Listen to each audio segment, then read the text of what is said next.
یہ لفظ کس کو بولنے کے لیے کہا گیا؟ یہ لفظ بولنے کے لیے کہا گیا ان لوگوں کو کہ جو ریسزم پھیلاتے ہیں۔ اب یہاں ہوتا کیا ہے کہ ایک مجرم کو اگر سزا دی جا رہی ہے، مثلا ایک قاتل کو قتل کیا جا رہا ہے، تو کیا قتل کرنا برا ہے اس قاتل کو؟ ساری دنیا کے لوگ کہیں گے کہ بھئی اگر قاتل کو قتل کیا جا رہا ہے تو بالکل ہی ٹھیک کیا جا رہا ہوگا۔ اسی طریقے سے اسلامی سزائیں ہیں، مثلا ایک زانی کو اگر کوڑے برسائے جا رہے ہیں تو زنا چونکہ ایک جرم ہے تو ساری دنیا کے مسلمان یہی کہیں گے کہ بھئی جرم کی تو سزا ہوتی ہے۔ اگر ایک چور کو آپ نے جیل میں ڈال دیا، چاہے وہ کسی سیکولر نظام ہی کے تحت کیوں نہ ہو، تو ساری دنیا کے لوگ یہی کہیں گے کہ بھئی چور کو تو جیل میں ڈالنا ہی چاہیے، وہاں نہیں ڈالا جائے گا تو کیا آپ اپنے گھر میں مہمان بنا کر اس کو لے کر آئیں گے سزا کے طور پر؟ اچھا، اسی طریقے سے جب عدالتی کارروائی ہوتی ہے تو عدالتی کارروائی میں جو الفاظ ہیں وہ بالکل واضح انداز سے ہوتے ہیں، اس کے اندر کوئی کنایا کوئی توریہ نہیں ہوتا، بلکہ بالکل واضح انداز سے، مثلا اگر یعنی کسی عورت کا ریپ ہوا تو وہ ریپ اس طریقے سے ہوا، اس کا مکمل طریقے سے اس کی تصویر کشی، منظر کشی عدالت کے سامنے ہوتی ہے تاکہ عدالت اس پورے واقعے کو سمجھ سکے۔ آپ علیہ الصلوۃ والسلام نے ایک جرم کا ذکر کیا ہے اس حدیث کے اندر، اور وہ ہے تعزیٰ بعزاء الجاہلیہ، یعنی جاہلیت کے طریقے سے فخر کرنا، اپنے باپ دادا کو اصل سمجھنا اور ساری دنیا کو حقیر سمجھنا، یہ سمجھنا کہ میرا باپ، میرا دادا، میرے پردادا، سکردادا اتنے عظیم لوگ تھے اور تم سارے لوگ حقیر ہو، یہ ہے ریسزم۔ اب مجھے کوئی بتائے کہ ریسزم بڑا گناہ ہے یا مثلا کسی کو یہ کہہ دینا جو ریسزم کے اندر ملوث ہو، جو شخص ریسسٹ ہو، اس کو ریسزم سے روکنے کے لیے یہ کہہ دینا کہ تو اپنے باپ دادا کی شرمگاہ سے مل، یہ کہہ دینا زیادہ بری چیز ہے؟ ایک تو پوائنٹ یہ ذہن میں رکھ لینا چاہیے۔ دوسرا پوائنٹ یہ ہے کہ اعظوہ کا مطلب کیا ہے؟ کچھ لوگ یہ ترجمہ کر دیتے ہیں کہ اپنے باپ کی شرمگاہ کو چوس، یہ جو ترجمہ ہے یہ غلط ہے۔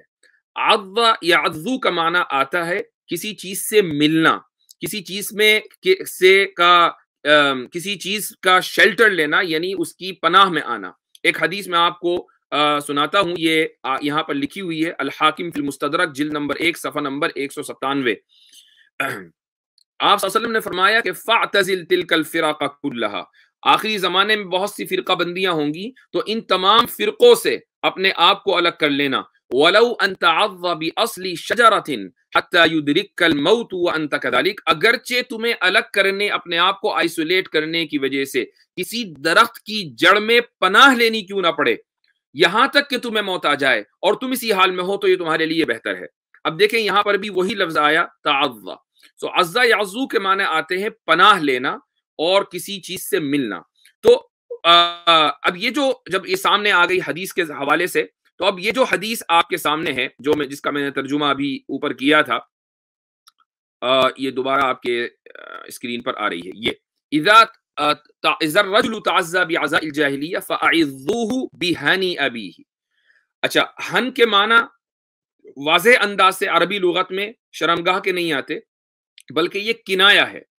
آپ علیہ الصلوۃ والسلام یہ فرما رہے ہیں کہ اپنے باپ کی اس شرمگاہ کے بارے میں سوچو کہ جس میں تمہاری حیثیت ایک وقت میں قطرہ منی سے زیادہ نہیں تھی۔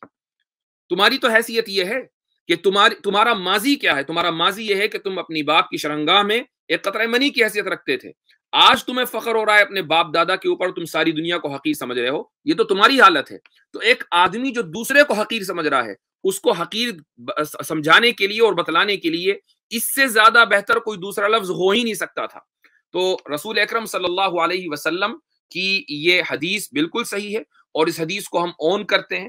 اور ہاں، اب یہ کوئی یہ کہنے لگے کہ جیسے ہی میں کسی شخص کو یہ دیکھوں کہ وہ جاہلیت کے اوپر یا اپنے باپ دادا کے اوپر فخر کر رہا ہے یا ریسزم کر رہا ہے، تو کیا میں اس کو یہ کہہ سکتا ہوں کہ اپنے باپ دادا کے بارے میں سوچ کے تو ان کی شرمگاہ میں ایک قطرہ منی تھا؟ کیا یہ میں کہہ سکتا ہوں؟ کہنے کو بالکل کہا جا سکتا ہے، اس کی اجازت آپ صلی اللہ علیہ وسلم نے دی، حضرت ابی بن کعب رضی اللہ عنہ نے یہ بات کہہ دی۔ لیکن کیا پہلے اسٹیپ میں یہی کہا جائے گا؟ ایسا نہیں ہے۔ رسول اکرم صلی اللہ علیہ وسلم کے سامنے خود اس طریقے کا ایک واقعہ پیش آیا، وہ بھی میں آپ کے سامنے رکھ دیتا ہوں تاکہ آپ کو اندازہ ہو جائے کہ آپ علیہ الصلوۃ والسلام کے سامنے اگر کوئی اس طرح کا واقعہ ہوتا تھا تو سب سے پہلے آپ کا عمل کیا ہوتا تھا۔ یہ حدیث ہے صحیح بخاری میں 3257 جابر بن عبداللہ رضی اللہ عنہ فرماتے ہیں غزونا مع النبی صلی اللہ علیہ وسلم وقد ثاب معه ناس من المہاجرین حتی کثروا وکان من المہاجرین رجل لعاب فکسع انصاریا. ہوا یہ تھا کہ ایک سفر میں آپ صلی اللہ علیہ وسلم کے ساتھ کچھ مہاجرین بھی تھے، کچھ انصار بھی تھے. تو ایک مہاجر اور انصاری کے درمیان کچھ کہا سنی ہو گئی، مہاجر نے اس کو لات جڑ دی تو انصاری کو بڑا غصہ آ گیا، یہاں تک کہ اس انصاری صحابی نے یا اس شخص نے انصاریوں کو بلا لیا، اپنے لوگوں کو بلا لیا. اور بلانے کا جو طریقہ تھا وہ یہ تھا یا للانصار، ارے انصاریوں آ جاؤ. تو جتنے بھی انصار کے تھے یعنی صحابہ جو مدینے کے تھے وہ سارے کے سارے یا ان میں سے کچھ جمع ہو گئے ہوں گے. جب مہاجر نے یہ دیکھا تو اس نے کہا یا للمہاجرین، مہاجرین تم بھی آ جاؤ. یہ جو طریقہ ہے کہ اپنے لوگوں کو بلانا اور اپنے لوگوں کو آگے کرنا، یہی تو ریسزم ہے. تو آپ علیہ الصلوۃ والسلام کو جب یہ اندازہ ہوا تو آپ علیہ الصلوۃ والسلام نکلے اور فرمایا ما بال دعوی اہل الجاہلیہ، یہ تم لوگوں کو کیا ہو گیا کہ تم جاہلیت کے طریقے پر نعرے بازی کر رہے ہو، یہ ریسزم تمہارے اندر کہاں سے آ گئی.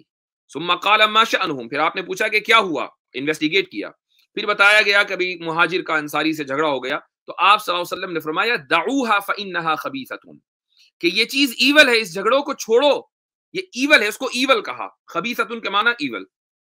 اچھا اب اس لفظی کو دیکھ لیجئے، جب اردو میں یہ لفظ استعمال ہوتا ہے تو یہ گالی بن جاتا ہے، آپ کسی کو ذرا خبیث کہہ کے دکھا دیں لیکن عربی کے اندر یہ لفظ خبیثہ کے جو معنی آتے ہیں وہ ہے ایول. تو یہ چیز ایول ہے. آپ علیہ الصلوۃ والسلام نے یہ نہیں کہا انصاری کو یا مہاجر کو کہ اپنے باپ دادا کے بارے میں سوچو، تم قطرہ منی تمہاری حیثیت تھی وغیرہ وغیرہ. اس کا مطلب یہ ہے کہ یہ ایک درجہ بندی ہے. ایک سٹیپ کے اوپر آپ علیہ الصلوۃ والسلام نے جو عمل کر کے دکھایا وہ یہ تھا کہ سامنے والے کو سمجھایا جائے، سامنے والے کو ریسزم کی جو برائی ہے اس کو بتایا جائے. لیکن اگر وہ اس کے باوجود بھی باز نہیں آ رہا ہے اور وہ فخر اس کا بڑھتا ہی چلا جا رہا ہے، اس کی پرائیڈ میں اضافہ ہی ہو رہا ہے اور وہ رسول اکرم صلی اللہ علیہ وسلم کی اور اسلام کی تعلیمات کی مکمل خلاف ورزی کرتا چلا جا رہا ہے کہ جس کی وجہ سے خود اس کا بھی نقصان ہے اور پوری امت مسلمہ کا نقصان ہے، تو پھر ایسے لوگوں کو آئینہ دکھانا ضروری ہوتا ہے. قرآن کریم اس لیے فرماتا ہے، کہتا ہے وَجَزَاءُ سَيِّئَةٍ سَيِّئَةٌ مِثْلُهَا، کہ ایک برائی کا بدلہ پھر ایسا ہی ہونا چاہیے جیسا کہ اس شخص نے برائی کی. اور یہ جو جملہ ہے یہ اس ریسزم کے مقابلے میں تو بہت ہلکا ہے. ریسزم کے جو مفاسد اور جو نقصانات ہیں وہ ساری دنیا جانتی ہے کہ اس سے جب امت تقسیم ہو جاتی ہے ریسزم کی بنیاد پر تو پھر وہ اس کی حیثیت پرندے کے ٹوٹے ہوئے پر کی طرح ہو جاتی ہے کہ جو بے حیثیت ایک ہوا اس کو کبھی ادھر اڑا لے جائے اور کبھی ادھر اڑا لے جائے. تو یہ حدیث کے بارے میں مجھے کچھ گفتگو کرنی تھی. امید ہے کہ اس تعلق سے آپ کو کے سامنے بات واضح ہو گئی ہوگی. اور حدیث کے تعلق سے جو ہمارا رویہ ہے وہ یہی ہونا چاہیے کہ ہم علماء کی تحقیقات کے اوپر اعتماد کریں. ہاں بعض مرتبہ ایسا ہوتا ہے کہ حدیث کی کچھ سندیں جو ہیں وہ بظاہر ایسا لگتا ہے کہ صحیح ہے لیکن حدیث درایتاً یعنی اپنے معنی اور مفہوم کے اعتبار سے صحیح نہیں ہوتی ہے. اس کے باقاعدہ اصول و ضوابط ہیں، ان اصول و ضوابط کی روشنی میں ہی ہمیں حدیث کے تعلق سے کچھ بات کرنی چاہیے اور زبان کھولنی چاہیے.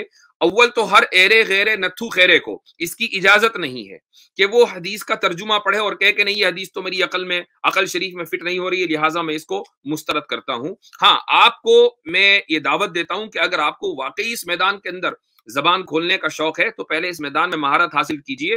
ایسا نہیں ہے کہ اس میدان میں کوئی بھی مہارت حاصل نہیں کر سکتا. کچھ سال لگائیے، کچھ محنت کیجئے اور اس کے بعد انشاءاللہ پھر آپ بھی اپنی تحقیقات سے ہمیں استفادے کا موقع دیں، کوئی حرج نہیں ہے. السلام علیکم. وعلیکم السلام. جی بھائی. مفتی صاحب میں نے یہ حدیث آپ کو ریمائنڈ کرائی تھی کئی بار ایڈریس کرنے کے لیے. تو مفتی صاحب کئی لوگ عالم بولتے ہیں کہ یہ حدیث جو ہے ضعیف ہے، تو کیا یہ صحیح ہے آپ کے نظر میں؟ میں نے آپ کے سامنے پوری تحقیق اس کی ذکر کر دی ہے. شعیب الارناؤوط بہت بڑا نام ہے تحقیق کی دنیا میں اور انہوں نے اس حدیث کو حسن کہا ہے. تو آپ اس کو ضعیف تو کسی بنیاد پر نہیں کہہ سکتے. اور میں نے پہلے ہی کہہ دیا کہ جو علماء یا جو لوگ اس کو ضعیف کہتے ہیں دراصل وہ اس اعتراض سے بچنے کے لیے کہ یار اس کو کیسے ہم ایڈریس کریں اس لیے اس کو ضعیف کہہ دیتے ہیں. تو یہ طریقہ تو غلط ہے. جی سب سے بڑا اعتراض مفتی صاحب اس پہ یہی آتا ہے کہ کیا آپ کے نبی جو نان مسلم بولتے ہیں کہ آپ کے نبی نے گالی دی، تو اب ہم نے مانا، اب ہم نے بتایا نا کہ یہ گالی ہے ہی نہیں. یعنی اگر آپ گالی کس کو کہتے ہیں، گالی کا مطلب یہ ہے کہ جس کو عرف میں گالی سمجھا جائے. مثال کے طور پر میں نے اسی بات میں یہ کہا کہ لفظ خبیث ہے. خبیث کو ہمارے بہت سے اردو دا طبقے میں یا اردو دا جو حلقہ ہے اس میں خبیث کو گالی سمجھا جاتا ہے، برا لفظ سمجھا جاتا ہے. یعنی آپ اگر کسی کو خبیث بول دیں گے تو وہ آپ کے سر چڑھ جائے گا. لیکن اگر عربی میں آپ اس لفظ کو دیکھیں تو عربی میں اس کے معنی ایول کے ہوتے ہیں، اور قرآن کریم نے اس لفظ کو استعمال کیا ہے. تو گالی کی جو ڈیفینیشن ہے وہ یہ ہے کہ جس کو عرف میں گالی سمجھا جائے. اب جو حدیث کے اندر الفاظ آ رہے ہیں اس کو اس عرف میں گالی نہیں سمجھا جاتا. ہاں اس کو تھوڑا سا اچنبا اس میں، یعنی کسی کو تعجب ضرور ہو سکتا ہے کہ یار تھوڑا سا یہ آؤٹ آف دا وے جا کر بات ہوئی ہے، لیکن اس کو گالی نہیں کہا جائے گا. یعنی اگر آپ کسی ریسسٹ آدمی کو یہ کہیں کہ بھائی تو اپنے باپ کو دیکھ، اپنے باپ کس طریقے سے تو پیدا ہوا، تم اپنی ماں کی رحم میں تھا، اس سے پہلے تو اپنے باپ کے صلب میں تھا، تو کیا اس کو گالی کہا جائے گا؟ جی مفتی صاحب بہت بہت شکریہ اس کو ایڈریس کرنے کے لیے. مفتی صاحب اس میں میں چند نکات بیان کرنا. سب سے پہلے تو میں جیسے اکثر و بیشتر بیان کرتا ہوں کہ جو ماڈرن کرائسس ہے اس میں سے ایک کرائسس یہ ہے کہ ہم لوگ لینگویج سے دور ہو گئے، زبان سے دور ہو گئے. تو یہ ہماری انسانیت کے لیے خطرہ ہے، یعنی کہ زبان سے دور ہونا گویا کہ ہم اپنی انسانیت سے دور ہو رہے ہیں. تو ایک تو یہ ماڈرن کرائسس چل رہا ہے کہ لوگوں کو زبان کے اسلوب نہیں پتہ، زبان کام کیسے کرتے ہیں، اس کے فصاحت و بلاغت کیا ہوتی ہے، یہ سب چیزیں بالکل بہت دور ہو گئی ہے. دوسری چیز یہ ہے کہ جیسے کہ ایک ہوتا ہے نگیٹو، یعنی کہ زبان کے اندر ایک ہوتا ہے نگیٹو، ایک ہوتا ہے ابیوزو. تو اب کسی نگیٹو چیز کو یہ لوگ لے کے آ رہے ہیں اور کہہ رہے ہیں کہ یہ ابیوزو ہے. نگیٹو کا استعمال کرنا یعنی منفی الفاظ کا استعمال کرنا یہ بہت فصیح اور بلیغ ہوتا ہے، یعنی کہ مواقع کے اعتبار سے. اب مثال کے طور پہ سمجھے کہ یہ ریسزم کی بات ہو رہی جہاں، اب اگر اس کو جیسے کہ ہم یہ کہتے ہیں کہ کسی چیز کو بہت اسٹرانگلی کنڈیم کرنا، تو یہ تو بہت اچھی چیز ہے کہ آپ کسی ایسی چیز کو جو کہ ایک عالمی بیماری ہو، ایک عالمی وبا ہو، اس کو آپ اسٹرانگلی کنڈیم کریں. سو دیٹ از اپریشیٹڈ، وہ تو اپریشیٹ کیا جائے گا، نہ کہ اس کے اوپر کوشچن اٹھائے جائیں گے. تو یہاں جو اللہ کے نبی صلی اللہ علیہ وسلم کر رہے ہیں وہی کر رہے ہیں کہ اسٹرانگلی کنڈیم کر رہے ہیں ریسزم کو. اب یہ تو اسٹرانگلی کنڈیمنیشن تو ہمیشہ نگیٹو ہی لفظ ہوگا نا، کنڈیمنیشن تو اپریسیشن کے تھرو ہوتا نہیں ہے. تو اب یہ نگیٹو جہاں پہ کنڈیمنیشن ہے اور نگیٹو الفاظ استعمال ہوئے ہیں اس کو ایک بازاری زبان کہنا، مطلب کہ ہمیں پرابلم ہے کہ ہم یہ کہتے ہیں کہ نبی علیہ الصلوۃ والسلام نے کبھی بازاری زبان استعمال نہیں کیا. مثال کے کئی مثالیں ہیں. مثال کے طور پہ سمجھے کہ ہم سیکشول انٹرکورس کے بارے میں پڑھتے ہیں، مہذب انداز میں پڑھتے ہیں، وہی ساری چیزیں پڑھتے ہیں جس کو کچھ لوگ جو ہے انٹیمیشن کے لیے اپنے یعنی کہ فحش استعمال کرتے ہیں. اب جیسے انڈیا میں سمجھیں کہ ایک سرس سلیل بھی آتا ہے نا، ایک میگزین ہے فحش ٹائپ کا، ایک میگزین ہے، پہلے 5 روپے میں ملا کرتا تھا، پتہ نہیں کتنے کا ملتا ہے. اس کی زبان اور آپ اپنے بایولوجی کی زبان لے، وہاں بھی انٹرکورس کی بات ہو رہی ہوتی ہے، لیکن دونوں کے اندر زمین آسمان کا فرق ہوتا ہے. جو ہماری کتاب کے اندر وہی چیز ہے اس کو ہم اپریشیٹ کرتے ہیں، لیکن جو سرس سلیل میگزین میں ہے اس کو ہم اپریشیٹ نہیں کرتے، اس سے دور رکھتے ہیں لوگوں کو کہ وہ زبان مت پڑھو، نہیں تو خراب ہو جاؤ گے آپ. تو یہ ڈفرینسیشن ختم ہوا جا رہا ہے ہمارے یہاں. یا مجھے لگتا ہے کہ یہ لوگوں نے ملحدین نے جان بوجھ کے جو ہے وہ سمجھتے ہیں یہ ساری باریکیاں، اس کے باوجود وہ لوگوں کو گمراہ کرنے کے لیے اس طرح کے نقطے پیدا کرتے ہیں. نہیں، میں نہیں سمجھتا کہ ملحدین میں اتنی عقل ہوتی ہے کہ وہ اتنی باریکیوں کو سمجھیں. میں اس میں ایک چیز کا اضافہ کرنا چاہوں گا تمام احباب کی اجازت سے، وہ یہ کہ زبان کا آپ نے جیسے عاصم بھائی کہا کہ زبان کا جو فرق ہے وہ ہم لوگ نہیں سمجھتے، اپنی زبان سے دور ہوتے جا رہے ہیں. اب آپ اس میں کچھ الفاظ بتاتا ہوں کہ جس میں کیا ہے کہ پہلے زمانے میں کا جو عرف تھا، جو کلچر تھا، ان میں وہ الفاظ بالکل درست استعمال سمجھے جاتے تھے، بلکہ تہذیبی سمجھے جاتے تھے، گھروں میں بولا جاتا تھا. لیکن جیسے جیسے وقت گزرا اب وہ الفاظ نہیں بولے جاتے. اس میں لفظ شرمگاہی کو لے لیجئے، اس کا ترجمہ کیا ہے؟ یعنی مقام شرم، کہ وہ جگہ، وہ عضو جسم کا کہ جس کو انسان پبلک میں کھولتے ہوئے شرمندہ ہو جاتا ہے، اسی لیے اس کو شرمگاہ کہا گیا. لیکن اگر آپ اس لفظ کو آج کے دور میں استعمال کریں تو یہ تقریباً صریح استعمال ہوتا ہے، بطور کنایہ استعمال نہیں ہوتا، اگرچہ آپ اس کا ترجمہ دیکھیں تو بالکل ٹھیک ہے. اسی لیے اب لوگ اردو جاننے والے، اردو بولنے والے بھی اس لفظ کے بجائے انگریزی کا لفظ استعمال کرتے ہیں، پرائیویٹ پارٹ. وہ سمجھتے ہیں کہ یہ تھوڑا سا اور مزید اس کے اندر کنایا ہے، جبکہ وہ انگریزی بولنے والے نہیں ہیں لیکن یہ لفظ استعمال کریں گے. اسی طریقے سے آپ دیکھیں کہ باتھ روم وغیرہ، ٹوائلٹ کے لیے جو لفظ اردو میں استعمال ہوتا تھا پہلے، وہ ہوتا تھا پاخانہ. اب اس کو جو آپ اس کا ترجمہ کریں گے وہ کیا کریں گے؟ یعنی پاؤں کا گھر، جہاں یعنی اپنے پیر ایک خاص انداز سے انسان رکھ کر بیٹھتا ہے. لیکن وہ اس زمانے میں، آج سے 100 سال پہلے نہیں بلکہ آج سے تقریباً 40-50 سال پہلے بھی جو پرانے لوگ تھے وہ یہی لفظ استعمال کرتے تھے. پھر اس کے بعد ہوا یہ کہ تہذیب بدلی اور اس لفظ کا استعمال بالکل ترک ہو گیا. اب ہم انگریزی کا لفظ بولتے ہیں، وہ باتھ روم میں ہے، وہ ٹوائلٹ میں ہے، وغیرہ وغیرہ. بلکہ عربی زبان میں بھی حمام کے بجائے دورۃ المیاہ کا لفظ استعمال کیا جانے لگا، یعنی پانی پھیرنے کی جگہ. تو یہ جو الفاظ ہیں یہ عرف کے اعتبار سے ان میں تبدیلی ہوتی رہتی ہے، تہذیب آگے بڑھتی رہتی ہے، اور جو پرانے الفاظ ہیں ان کو سمجھا جاتا ہے کہ تھوڑا سری ہیں، ان کے اندر اور ایڈجسٹمنٹ کیا جائے. اب اگر کسی یعنی ادبی کتاب میں لفظ پاخانہ لکھا ہوا ہو یا شرمگاہ لکھا ہوا ہو تو آپ اس کو یہ نہیں کہیں گے کہ یہ فحش کتاب ہے.